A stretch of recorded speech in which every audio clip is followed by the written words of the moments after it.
குழந்தைகளே, இன்னைக்கு என்ன பாட்டு படிக்க போகிறோம்? மழை.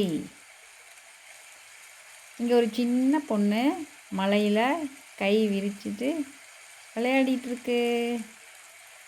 மழையே மழையே வா வா, மனதில் இன்பம் தாத்தா, பயிரை வளர்க்கும் மழையே வா, பசுமை கொஞ்சம் வனத்தை தா, குடிநீர் பஞ்சம் தீரவே வா, குளம் கிணறும் நிரம்பவே வா, பஞ்சம் பட்டினி போக்கவே வா, பாரினில் செல்வம் சேர்க்கவே வா.